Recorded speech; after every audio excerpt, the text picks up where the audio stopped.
City Council members also proposed to build tiny homes downtown to assist Pittsburgh's homeless population. Originally proposed last year, the concept has faced delays due to zoning inconsistencies. Here is our City Beat reporter Lily Cohen with more information. Tiny homes may be coming to Pittsburgh as a possible solution for the mounting homelessness crisis.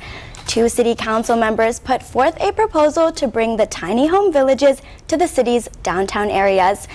These shelters would provide basic needs such as warmth, hygiene, and food, while also providing 24-hour wraparound social services to help residents get back on their feet.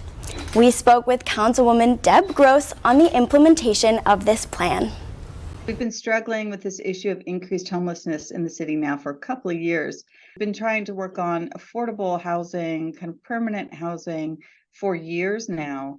But when we saw the increase in the outdoor living and the unhoused and the encampments, we've really struggled to figure out what part does the city have, since 100 other American cities are doing tiny houses in some form and doing them not in large camps, but in small communities. So I like to call them tiny neighborhoods. The proposal that we have on the table is really not for permanent tiny home.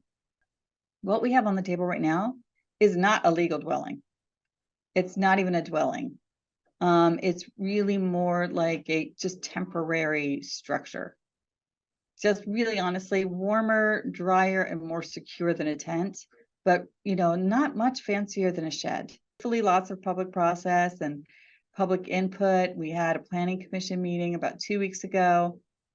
After the planning had kind of struggled with it for a few months, I had introduced it in November to change rules for large parts of the city so that these would be allowed, trying to stay away from the deeply residential neighborhoods and overlaying a footprint where we see most of the encampments, which are kind of the neighborhoods adjacent to rivers in the downtown areas, the formerly industrial areas.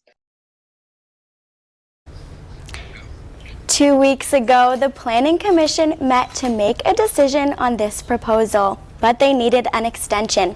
In about 6 weeks, they will meet again to make a decision on this plan. For Pitt to the Point, I'm City Beat reporter Lily Cohen. Charlotte, Jordan,